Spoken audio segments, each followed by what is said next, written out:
Welcome to the first ever video of my new channel and podcast, not that there was an old one, called The American Plastic.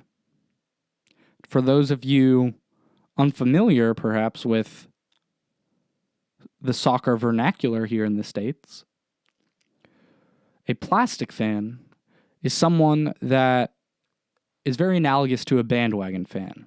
Someone who doesn't really know anything about the team, someone who chooses the team that's faring the best, that sort of thing.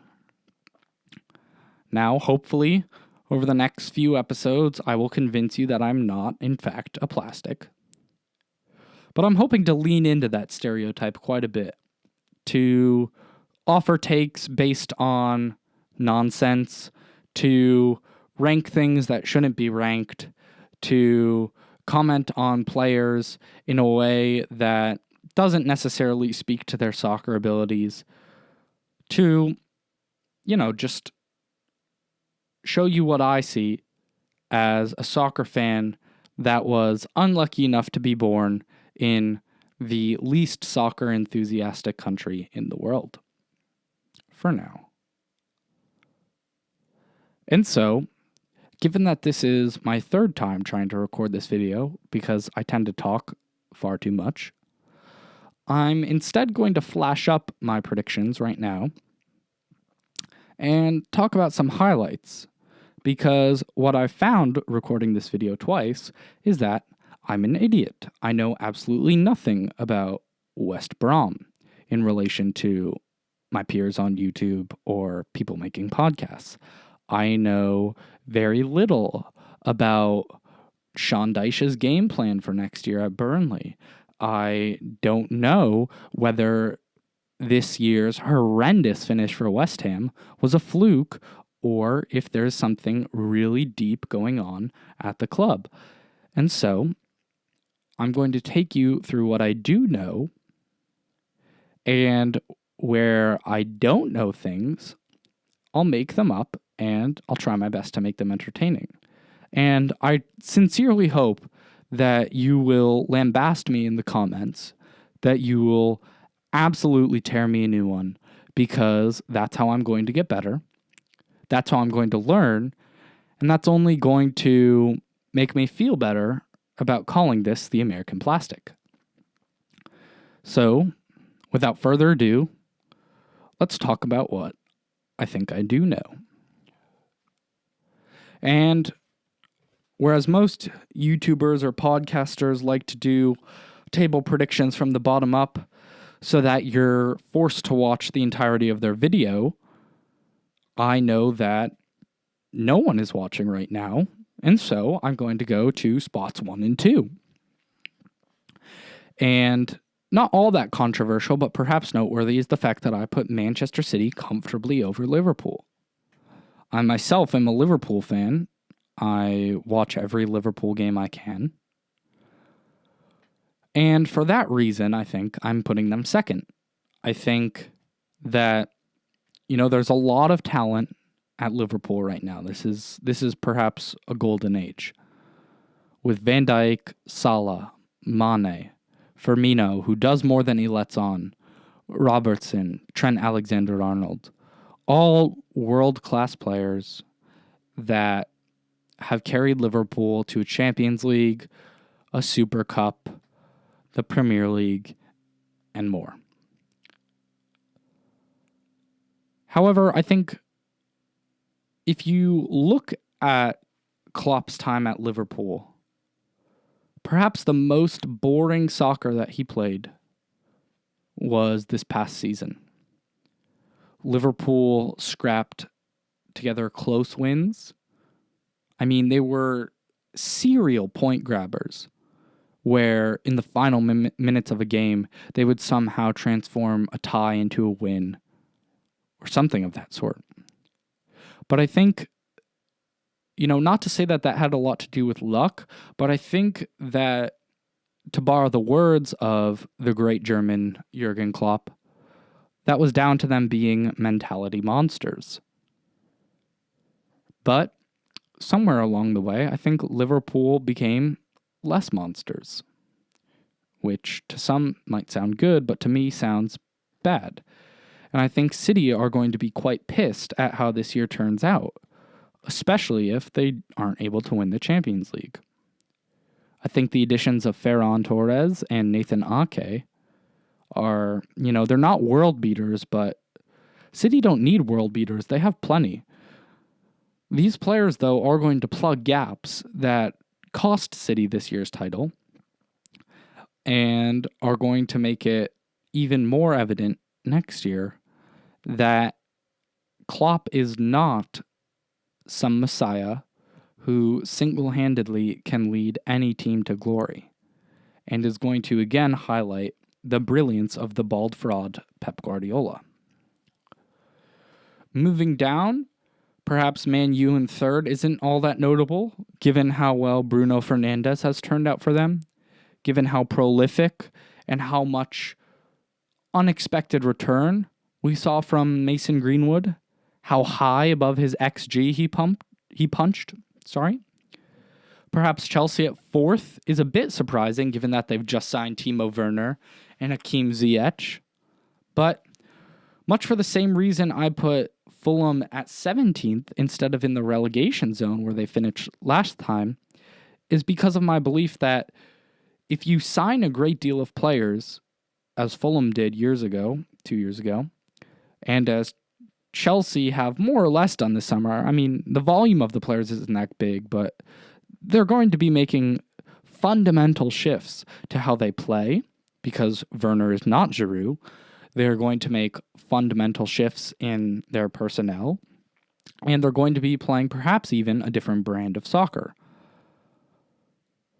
And so I think while Chelsea are setting themselves up for future greatness, I think next year might be a bit of a learning period. I don't think it's going to be a bad time for Frank Lampard and his squad, but I think that in some respects, people might view it as slightly disappointing when Timo Werner and Hakim Ziyech don't come out of the gates like a bat out of hell.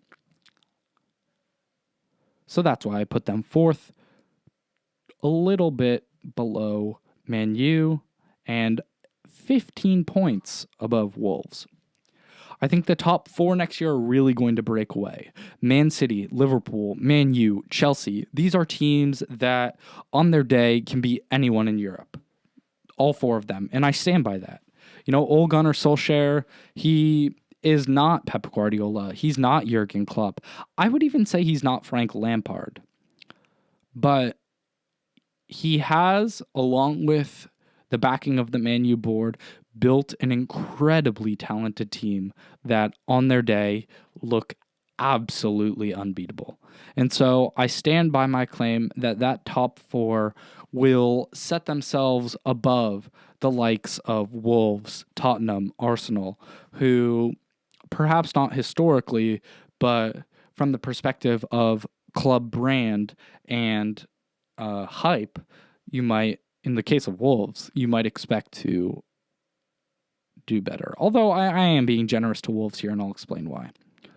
Wolves get fifth over Tottenham and Arsenal, not only for the weakness that I see in Tottenham and Arsenal, but because Wolves will not be playing in Europe next season. And I think people often point this out, that Europe is extremely taxing, but there is so much to be said about not flying your 11 Portuguese starters into a cold winter's day in Krakow, Poland, or in Kiev, Ukraine.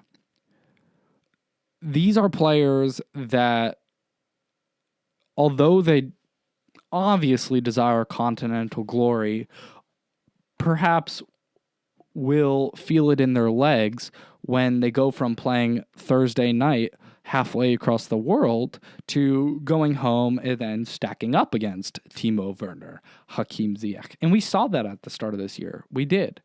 But as Wolves sort of were able to decongest their schedule, as they perhaps got a hang of what it meant to be a European club, they came into their own and became the Wolves that we knew and loved from the season before. And I think next year will only build on that. Raul Jimenez is, in my opinion, probably a top 4 striker in the Premier League. Adama Traore is not a one-season wonder. Adama Traore is the real deal. And with Daniel Podence getting more time, with that midfield coming into their own, with Rui Patricio remaining a solid choice between the sticks, I struggle to find ways to dock Wolves. And so I think they'll finish 5th. Tottenham and Arsenal are actually shit, so I don't need to really break down why they finished 6th and 7th. To be honest, they don't even have the players to finish higher. I guess Tottenham, you might speak to the fact that, under Mourinho, they started playing a lot better. Oh, they've been plagued by injuries. Harry Kane is amazing. Heung-min Son is the best thing to grace the Premier League. I just don't buy it. Like, on their day, Spurs are a great team. Over the past 6 years, they've had immense success. They've reached a Champions League final.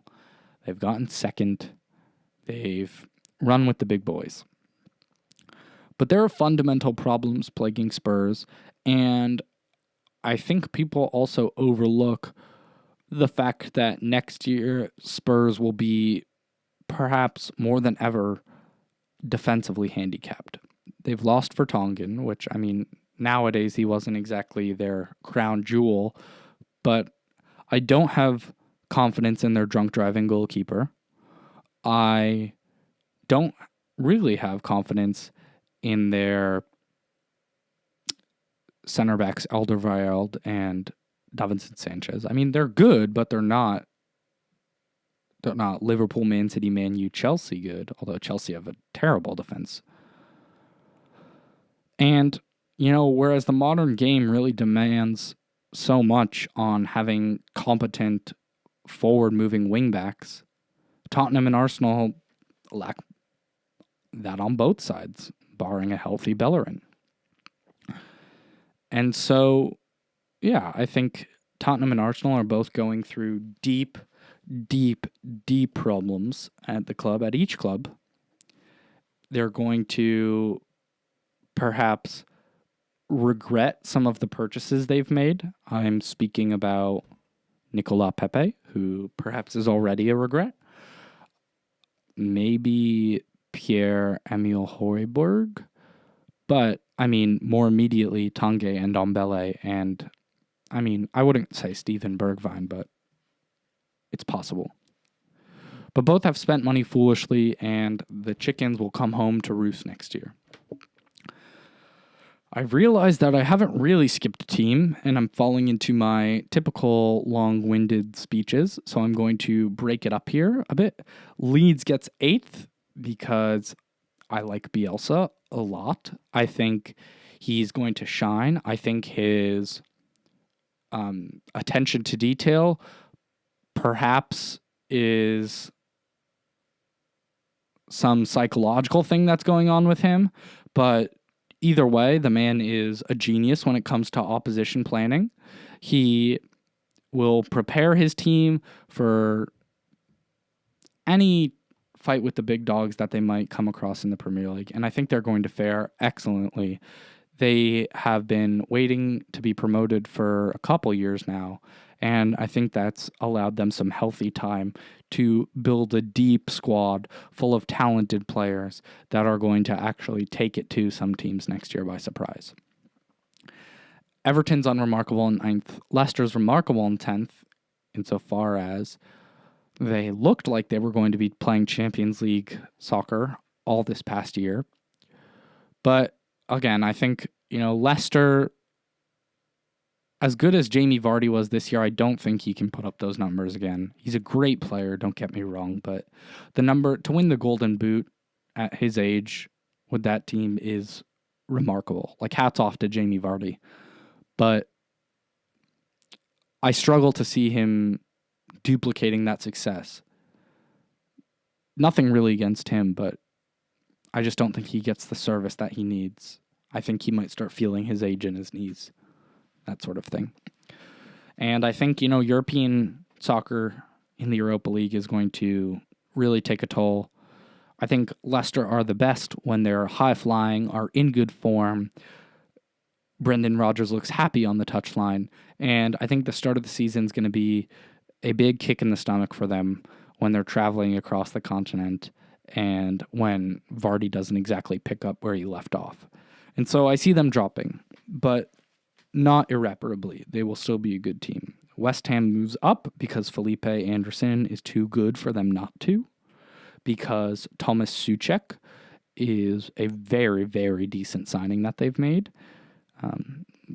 Well, I guess that was earlier, but, West Ham are moving in the right direction, in my opinion. They've recognized that they are perhaps lucky to be in the Premier League still, and that they need to right the ship. I don't think that they're making broad sweeping changes that are going to put the club in safety. But I think next year, given all the chaos we might see revolving around COVID, given the limited spending of peer clubs, I think West Ham have assets that on their day can win big games. Burnley's in 12th. That's not very surprising. They have a manager that eats worms. He's good, but he eats worms. They don't have any amazing players. Yeah, 11th is fair. 12th, also fair. Brighton gets 13th as opposed to lower because they've made some really, really good signings. Adam Lallana is not done. You will see. He's not done. We can stop calling it the Cruyff turn. We can call it the Lallana turn. And Joel Veltman for, 700K, 900K? Either way, is an absolute steal. People talk about Bartomeu in Barcelona having shady deals under the rug, where Paulinho comes from China for 40 million and leaves the next year. But Joel Veltman for 700, 900K is odd to me. I wonder how that deal went down, because he is a player that could really impact their season next year. He has Champions League experience. He, was part of an Ajax team that played absolutely breathtaking soccer. And, under Graham Potter, who is not a sit back and take it type of manager, I think Brighton could look really, really good next year. Sheffield United get 14th because their rise to the top was a fluke in the first place. The return to soccer, in my opinion, showed that, and they're not exactly adding anyone to continue to build on their current stock. They have some good players, although I saw Lundstrom might leave. And, they proved last year that they can remain in the Premier League, but I think that's all they'll do next year is remain. I think they're going to have a lot tougher time. Second season syndrome, perhaps not as bad. Newcastle 15th, that's fair no matter what way you slice it. I think Joe Linton can't have a worse season than last year. I think he'll do a bit better. I really hope Miggy Almiron does well representing the MLS. But, Newcastle's a bang average team, and they're going to get 15th. Southampton 16th because Danny Ings can't do it again, much like Jamie Vardy. Southampton have lost Højbjerg, which, although it's not a great signing for Tottenham perhaps, is a notable loss for Southampton. They got Kyle Walker-Peters, but they had Kyle Walker-Peters on loan, so don't expect a radically different Southampton next year. Hasenhüttl is a competent manager. He's very good at what he does, and he's drilled a sense of, I think, camaraderie and urgency in his Southampton squad. But I think that'll keep them safe and nothing more. They get 16th. Fulham stay safe because COVID forces them not to spend. I think they made a huge mistake last time, spending way too much money on players that were just ass. Like Andre Schürrle was a great player, but so was Lev Yashin. You don't need to go buy him now. Fulham has a young coach now. They have players that stepped up on a big day for them at Wembley. And I think next year that sense of renewal will be just enough to carry them over the line. Lastly, Crystal Palace, West Brom, Aston Villa all go down, mostly because I hate Jack Grealish, mostly because I don't trust Wilfried Zaha, mostly because I've seen West Brom play before and it's not fun. But also because these are teams that, in my mind, will either suffer from second season syndrome, will either suffer from a lack of spending in the window, or rely too heavily on certain players to get the job done that in an empty stadium, in a lackluster team, perhaps will let them down next year. That is my Premier League prediction. I hope it was a bit less plastic than I let on. And I'd really, really, really like some ideas as to what to do next. I'd also appreciate some discussion in the chat so that we can get to shithousing. But yeah, thanks for watching.